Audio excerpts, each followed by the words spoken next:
My name is Jo Horton. I am a she, and I am a below-knee amputee, left leg, and I have been a below-knee amputee for 5.5 years.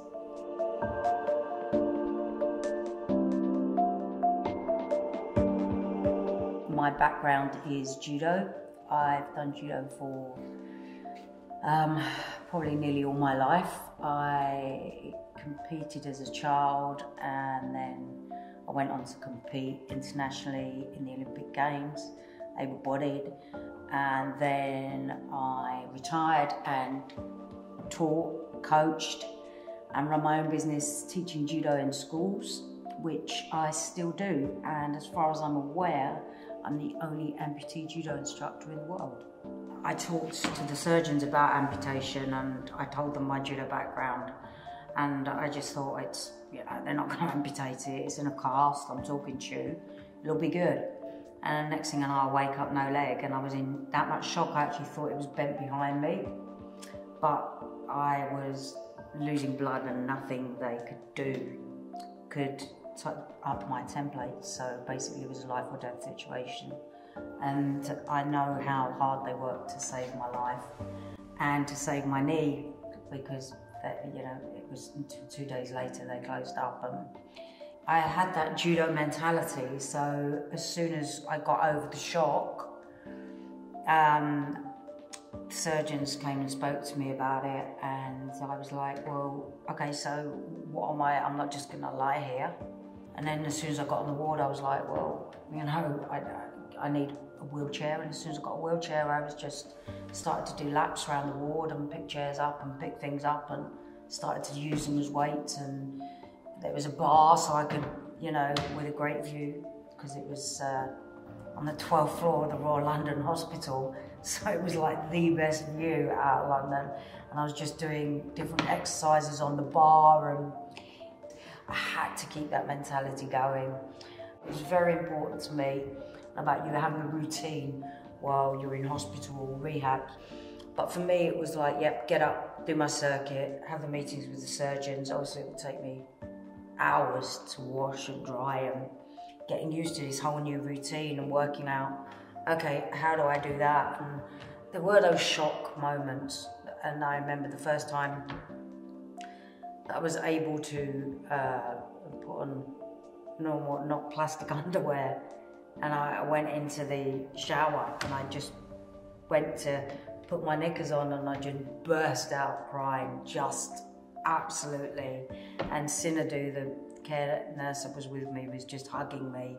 But those are little things still now, like going home and opening my wardrobe and thinking, well, shit, those skinny jeans are gonna have to go.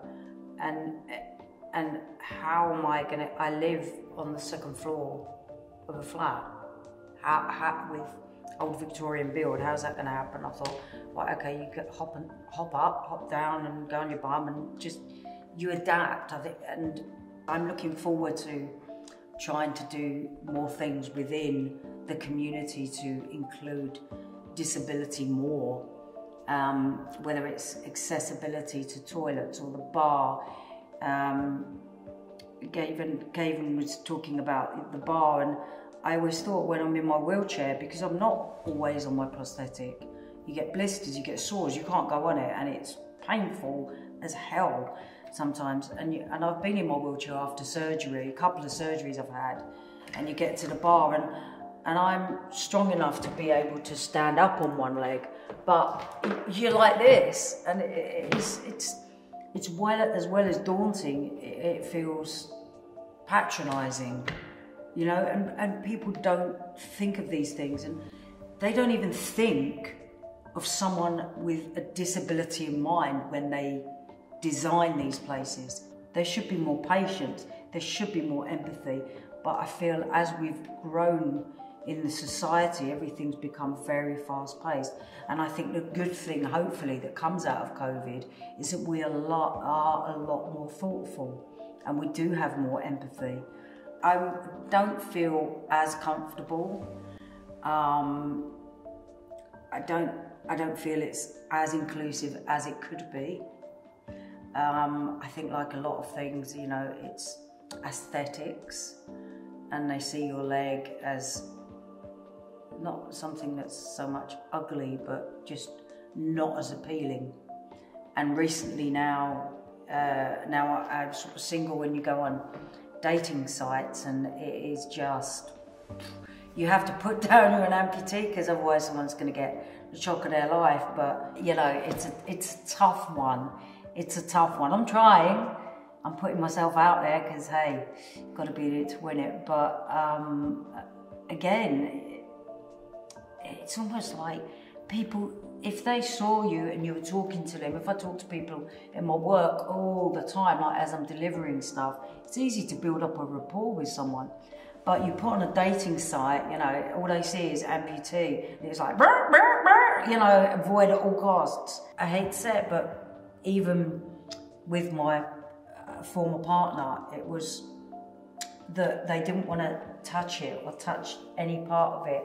But actually, I don't know about you, but it feels quite comforting. It feels like, for me, having the ultimate acceptance would be an intimacy for someone to stroke his leg with not even stimulation, but just acceptance. Not making a big deal about it, but just, you know, yeah. I mean, for me, that would just be like, whoa, you know, bing, bing, bing, you know, your heart would go. Yeah, even thinking about it is like, wow, yeah, that's love. I think it would just be the ultimate thumbs up if we had more visible people with disabilities visible, because it wouldn't become the exception.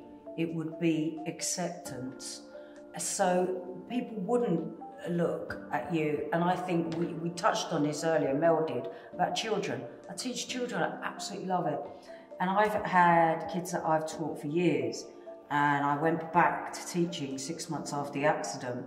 And it was a big thing because there were lots of fundraisers and stuff, and they're amazing.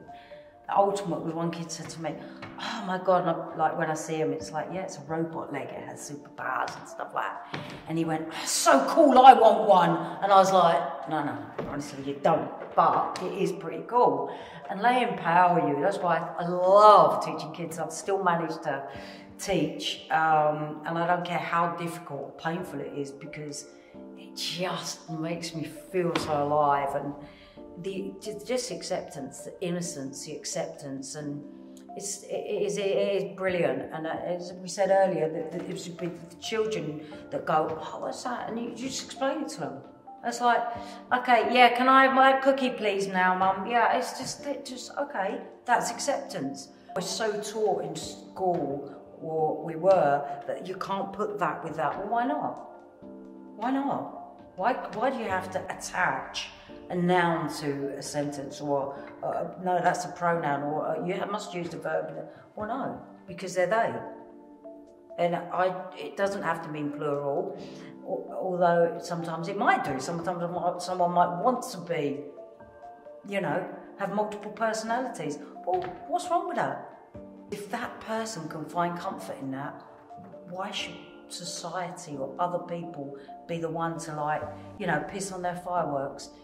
I have to find the strength when I don't feel able to, you know, put on a happy face, to find the strength somehow from somewhere. Why aren't we allowed to do that? Why should society tell us what to do as individuals? We are all individuals. We have a different makeup genetically. So, you know, if it's not hurting anyone, but it's giving someone a bit of comfort and joy, then why not?